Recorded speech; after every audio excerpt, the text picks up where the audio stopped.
Одоо 5 дугаар сарын 3-нд хэвлэлийн эрхчлөөний өдрөөс өмнө энэ одоо хэвлэл мэдээллийн эрхчлөөний тухай хуулийн төслийг засгийн газраас өргөн бариад улсын хурлд хилцүүлж эхэлсэн. Гэхдээ яг энэ дээр бол судлаач шүүмжил маш одоо шүүмжилтэй хандж байна.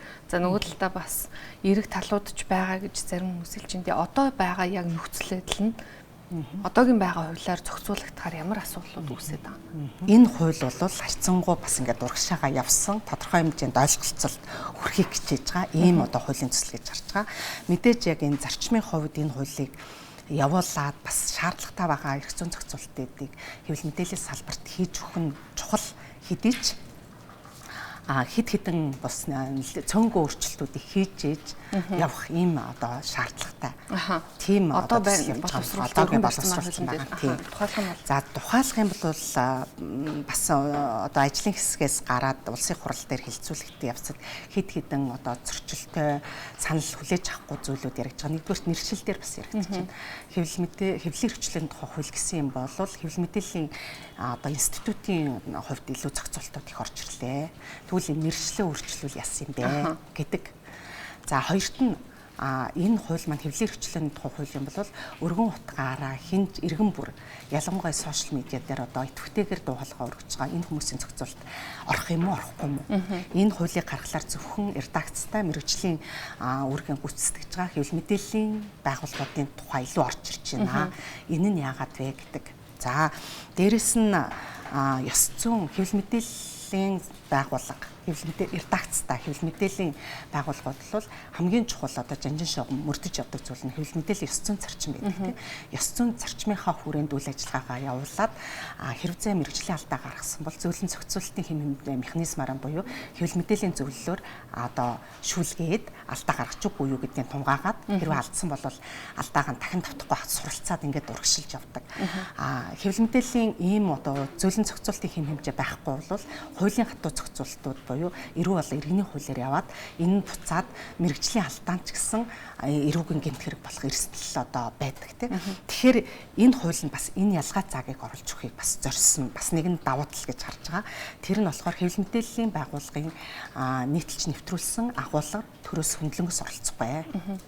Агуулгынхаа нийтэлж нэвтрүүлсэн хариуцлага өөрсдөө хүлээх буюу хэвлэл мэдээллийн өөрийн зохицуулалтын байгууллага нь шүүн тунгааж одоо шийднэ.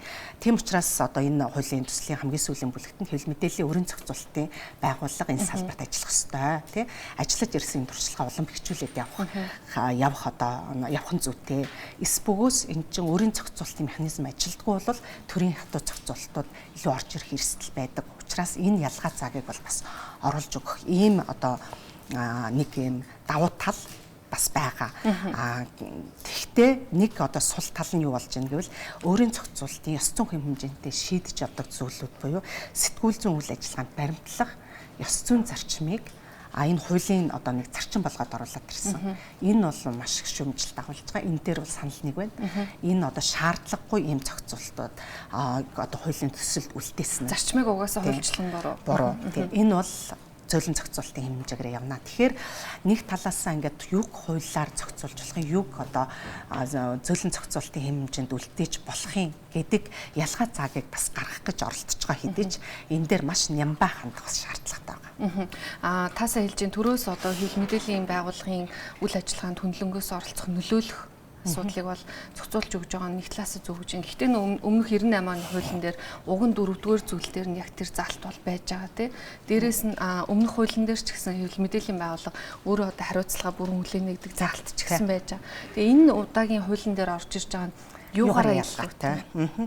Тий өмнөх хэвлэлийн эрхчлөөний одоо мөрдөгдөж байгаа хэвлэл мэдээллийн эрхчлөөний тухай хууль бол дөрвөн залттай хийдэж түүхэн үүргээ гүйцэтгэж ирсэн тодорхой хэмжээнд хэвлэл мэдээллийн салбарыг бол хамгаалж ирсэн тий ийм ач холбогдолтой хуулиа гэж үздэг. Харин хуулийн тэр заалтууд нь амьдрал дээр хэрэгжиж нэг амь орж явахдаа бас суул за хэрэгжилтэнд хангалтгүй гэдэг шүүмжлэлүүд байдаг. За өөрөө хариуцнаа гэдэг нь юу гэсэн үг юм бэ гэд тэрийг илүү одоо нөгөө тодорхой болгож ирж байгаа гэсэн үг. Энэ нь одоо өөрийн агуулгын хариуцлага өөрсдөө хүлээнэ гэдэг нь иргэний гомдлыг иргэн агуулгын гомдол гаргах юм бол одоо сэтгүүл зүйн бүтээлийн агуулга нь ёс зүйн хэм хэмжээнд зөрчижээ гэдэг гомдол гаргах юм бол энийг нь хүлээж авдаг. хэлэлцдэг, дүгнэлтийн гаргадаг ийм институт орчин тогтнож явах ёстой гэдэг санааг энэ хуулинд оруулж ирсэн. Гэхдээ яг хуу тухайн одоо иргэнтэй холбоотой асуудал нь шууд тухайн редакц руу чиглэж болохгүй мó. Заавал дундын одоо өөрөө зохицуулдаг байгууллага ч юм уу тийм байх шаардлагатай гэж харж байна. Хэвлэл мэдээллийн өрийн зохицуулалтын байгууллагад одоо гомдол гаргаж болно. Мөн иргэн редакц болоод шүүхэд гомдол гаргах нь нээлттэй. Гэхдээ энэ одоо дэлхийн нийтээрээ хэвлэл мэдээллийн салбар урагшаага одоо нийтийн өмнө нэр хүндтэй олонний итгэлийг даасан мэрэгжлийн байхын тулд хэрхэн яаж энэ салбарынхаа нэр хүндийг хамгаалах юм бэ? Бид нар нийтийн өмнө хариуцлагатай гэдгийг яаж мэддэг юм бэ? Редакц болгон хувьчилсан тоглолт хийгээл бид нар одоо хариуцлагатай байгаа шүү. Бид нар манайх ийм код мөрддөг, нөгөө редакц манайх ингэдэг гэдэг. Зарим нь магадгүй код мөрддөг. Боловсруулж амжаагүй. Зарим нь маш сайн редакцийн бодлого тодорхойлж, зарим нь тийм шүү дээ. Тэгэхээр ийм байгаа зүйл дээр салбар нийлж нэгдэж дундын зохицуулалтын байгууллага өөрсдөө сайн дураараа байгуулдаг. Энэ жишээг бол дэлхийд одоо 100 жил хөгжсөн. Нэг талаас редакцид ирж байгаа тэр дарамтуудыг шууд одоо нөгөө дундын байгууллага чинь хүлээж авч байгаа шүү дээ. Редакц сэтгүүлч ажиллаа хийж яхад уцтаад миний нэвтрүүлгийг битээ гаргана, чи юм алдаа гаргацсан байна гэдэг маань буцаад сэтгүүлч болоод редакцид шууд тусах бас нэг төрлийн цензур айдас тий. Энээс бас нөгөө өөрийн зохицуулалтын дундын байгууллага байснараа редакцийг бас хамгаалж байгаа зүйл.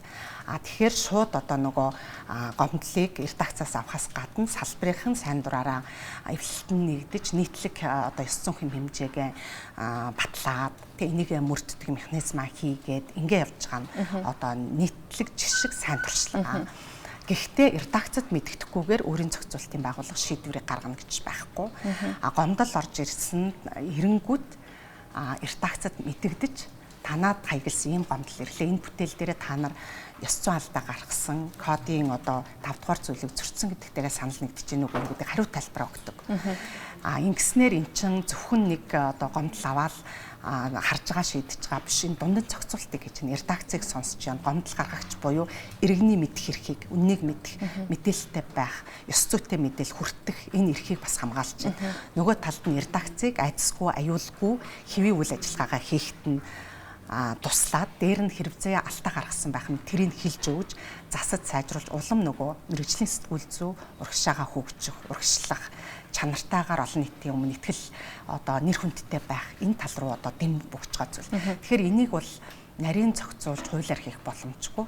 Учираас зарчмын хувьд хэвлэл мэдээллийн салбар нь яг энэ өөрсдийнхээ хариуцлагатай байх, ёс зүйтэй байхаа салбар дундынхаа одоо салбар доторх дундын байгууллагаараа зохицуулж яваач. Ингэчээд нөгөө нийтийн мэдэх хэрэгэд одоо хангалттай үйлчлэнэ тий гэдэг энэ санааг л оруулж өгсөн. Тэрнээс энэ байгууллага нь хэрхэн яаж ажиллахын, хэн байгуулахын, дүрмийг нь яаж боловсруулахын гэдэгт хуулиар нарийн заагаад эхлэх юм бол энэ өөрөө төрөөс сэтгүүл зүйн агуулгад оролцох гэсэн одоо оролдлогоо л гэж үзэхээс аргагүй. Яг төрийн одоо компаниуд за ялангуяа засгийн газрын харийн ядааг агентлагууд ч юм уу те мэдээлэл түгээхдээ тендер зарлаад тэрнийхээ хүрээнд мэдээлэл түгээнэ гэсэн тийм утга агуулгатай заалтууд бас энэ хуулийн төсөл багтсан те энэ бас нэг талаараа маш их шүүмжилт агуулж байна. Өөрөөр хэлэх юм бол төр өөрөө одоо хэвлэл мэдээллийн байгууллагын үйл ажиллагаанд хөндлөнгөөс оролцохгүй гэчээд яагаад тендер зарлж мэдээлэлээ одоо өөрөөр хэлэх юм бол тэнд мөнгө цугларч байгаа тэндээс л одоо сэтгүүлчд юу гэдгийг хэвлэл мэдээллийн байгууллага санхүүжиж байгаа гэдэг юм ойлголт зөрчилдөд байгаа юм шүү гэсэн бас тийм байр суурь. Тийм за нэг бас энэ хуулиас харахаар нэг одоо давуу гэж харж болох зүйл нь төр ба хэвлэл мэдээллийн хоорондоо харилцаа шүү дээ. Хэрхэн энэ хоёр одоо хэвлэл мэдээлэл төрөөс хараа тусаар бие дааж ажиллах хэрэгтэй. Төр хэвлэл мэдээллийн агуулгад хэрхэн яаж ажиллахад нь зааварчилгаа өгч болохгүй. Энэ бол арчилсан зарчим тийм.